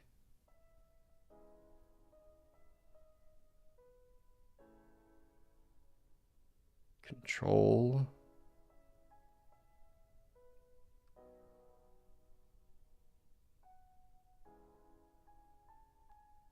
Control Option click. Control Option click. There we go. To view the pop-up thingy, add modifier. The Show Inspector button, upper right toolbar, opens the right-hand panel. The Attributes Inspector is the rightmost tab in this panel. If you're working on a small screen and just want to edit one attribute, Control Option click to a view in the code editor to use the pop-up inspector. It uses less space. Yeah. Click in the Add Modifier field and type tab. Tab, yep. A new tab item modifier appears in the code editor with a placeholder for the item label.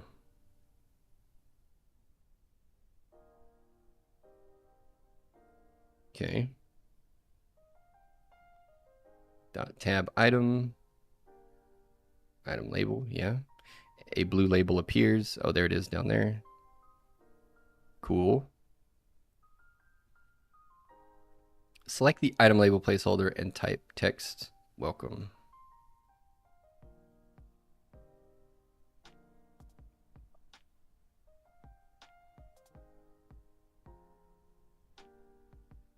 Goddamn S key. Okay, text welcome. All right. And there it is in the tab bar. Yep, it's there. Replace the entire tab view with the following to add the labels for other tabs. Replace the entire tab view. Man, I am starving all of a sudden. Like, terribly hungry. Wow. Let me see if...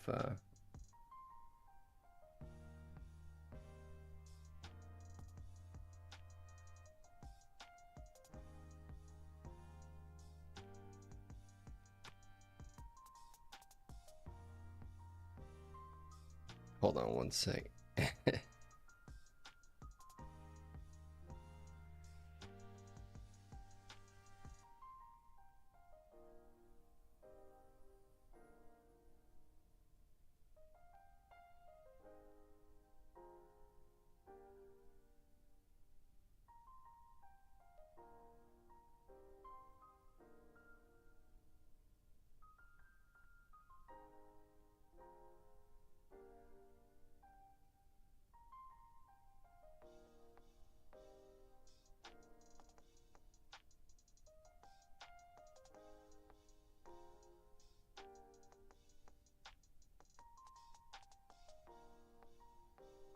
whatever. Okay, interacting with wait, what do you want me to do? Do you replace the entire tab view with the following to add the labels for other tabs?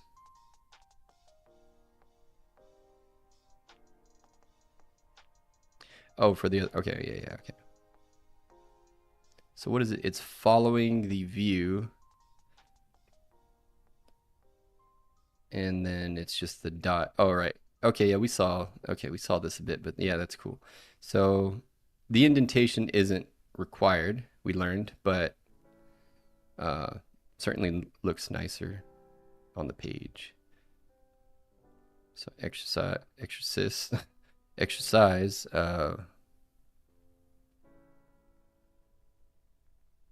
2. 1, then 2. Yeah. Oh, no, wait, that's 1. This is 1. Dot tab item. Text. Exercise 2. I like it. Cool. It's filling out, brother. Interacting with live preview. The selectable mode of the preview canvas lets you edit views in the canvas, but at this point, you probably want to see it in action. It's time to switch back to live preview. Okay, great. Click the live preview button, then tap the exercise tab label to switch to that tab. Okay. Live preview button is this guy down here, I believe. Oh, snap. It's alive. Cool. I think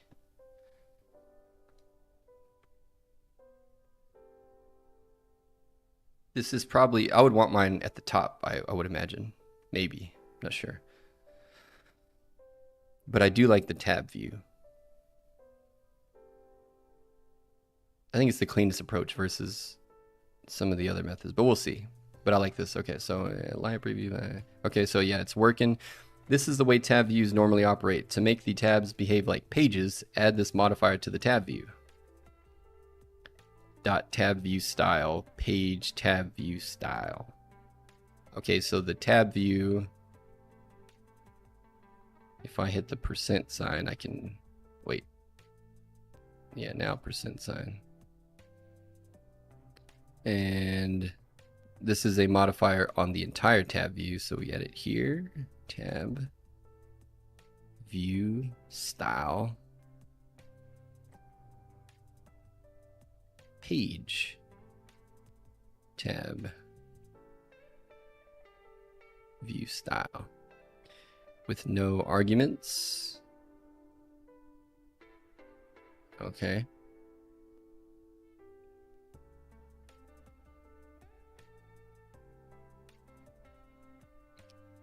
Yeah, no, I don't like that. And now your tab labels are gone. So what, it's a swipe to get to the other thing? Where's the other thing at? Oh, it is a swipe. Okay. Yeah, I mean, I don't mind that, but then again, I'm somebody that, like, the only reason I don't show the dock on the Mac right now is because the Mac dock sucks dick, but on Windows, I like having the taskbar open. I just like to always see, even it can be tiny. There's something about it. I like to see everything that's open at a given time. Because my workflow has always been at least bouncing between, you know, like some kind of code editor, some kind of documenter, a web browser, probably a messenger, you know, Teams or something. You know, so at any given moment, I like to, but whatever, I digress. It doesn't really matter, but yeah, that's why I like even if you could make them like opaque, I bet you could. But yeah, just giving them a sense of everything that's open, especially because this will be dealing with inventory, you know, so you always want to have the correct context. But anyway, so grouping files skills, you'll learn in this section, creating and grouping project files.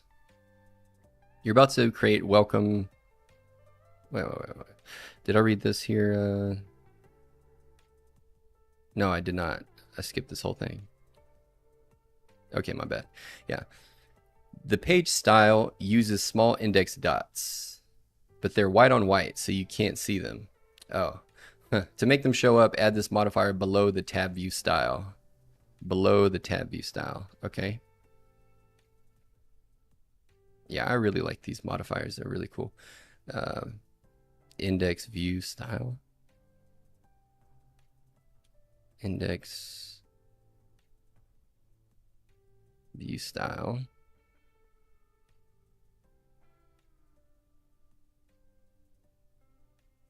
Background. Display mode. Dot always.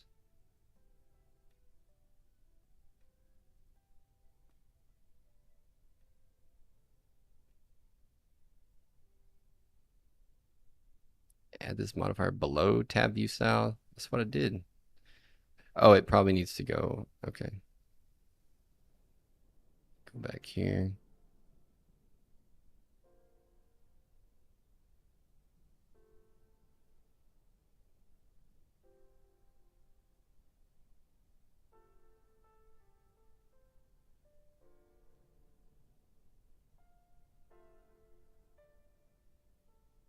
Wait, in place of, or what are you saying?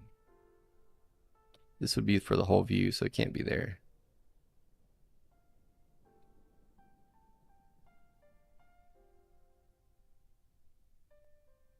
Why won't it go past the E? That's tomfoolery.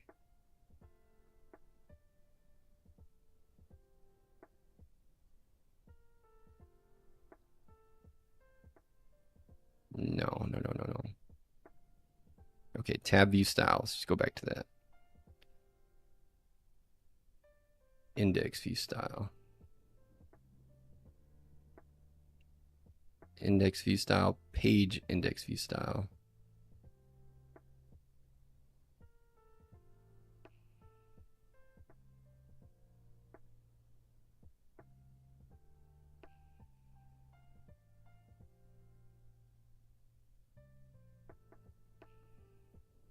Why is that the placeholder? Index view style, page index view style.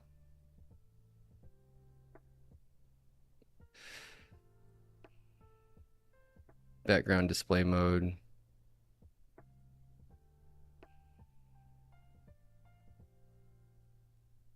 Dot always.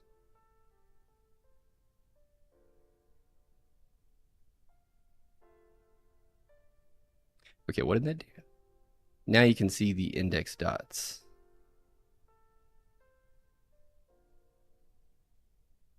Where?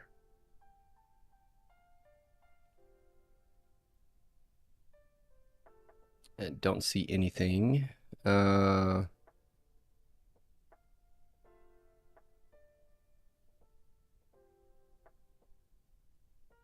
yeah, those things. I mean, I know what they're talking about, but I sure don't see them. To make them show up, add this modifier below tab view style. All right, let's just go back. Oh, even before that.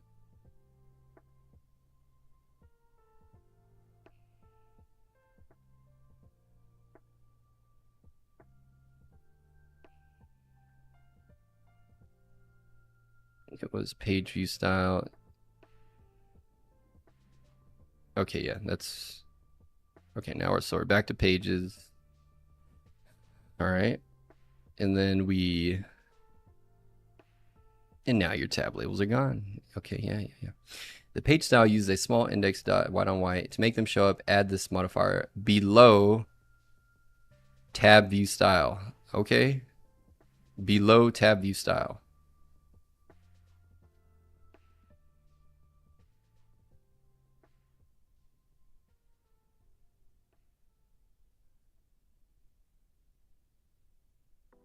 So I'm gonna get rid of this. What the hell?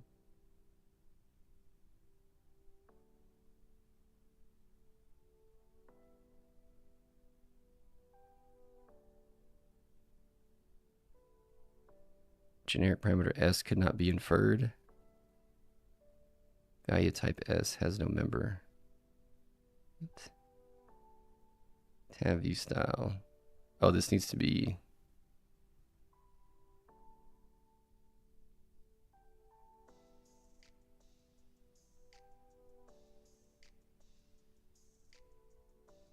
That's okay, so maybe I need to close.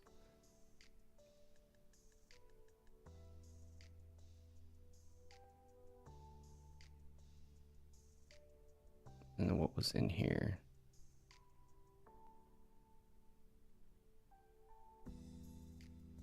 Yeah, I don't know why they have to give you the fucking all the author info.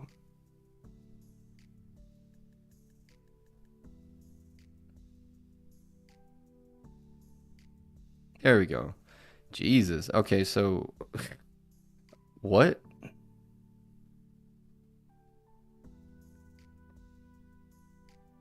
So first, tab view style, tab view style with the argument page tab view style with no arguments.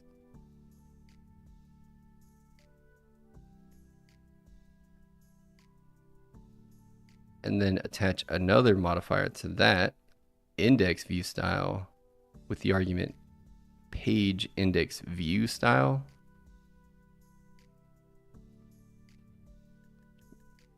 To get these dots. Okay. All right. Well, it worked. And now your tab levels are gone. Yeah. Okay. And we got the dots. You won't be using tab item labels for this app.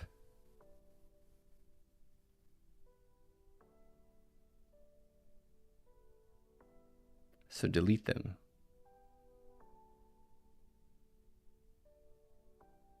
This is now all the code inside the tab view closure. Come on, man. Ah.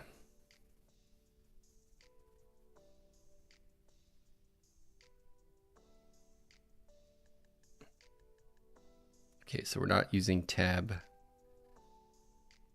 Okay, these things. All right. Okay, get rid of them. How do I do it in DD? Is it DD? Yeah, okay, DD.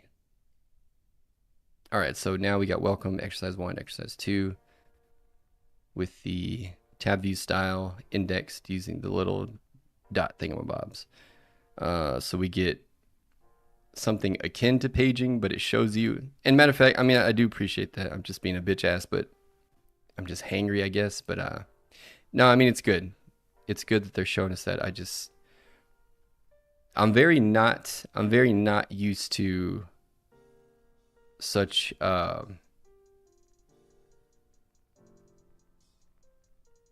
this is just very different, I guess, because it's a framework. I'm just used to more primitive type of code, but like all of this stuff is, we're like putting puzzle pieces together. We're not, I mean, it's code, but it's not code. Like it's somebody else's concoction. It's not the primitives we're working with. It's now strictly in the land of frameworks. So everything in SwiftUI is in accordance with, you know, whatever their vision was for it. But we're not necessarily applying like primitive data types and behaviors and all that stuff that we just spent, you know, weeks learning, or sorry, months learning in relation to Swift proper. So I think that's the adjustment that I really need to make just in my own head. Otherwise, I'll continue to get frustrated. But yeah. No, I like that though. And I do like this. I like this view better. I would say it's probably cleaner. Maybe. I mean, you don't get the labels, so maybe I'll use a mixture of both or leave that up to the users. But yeah, I do like this in the sense that it's a bit cleaner.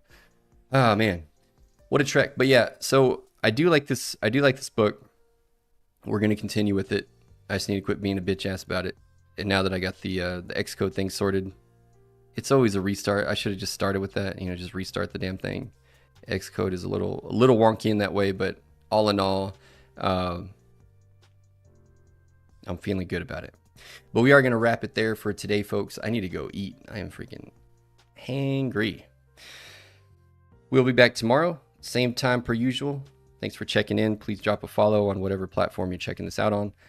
And also, if you care for it, check out my sweaty Halo stream, 9 p.m. Central Standard Time on this same account or on the separate YouTube channel that you see on the screen. So check that out too if you like. Otherwise, I'll see you guys tomorrow. Peace, love, and hydration. Okay.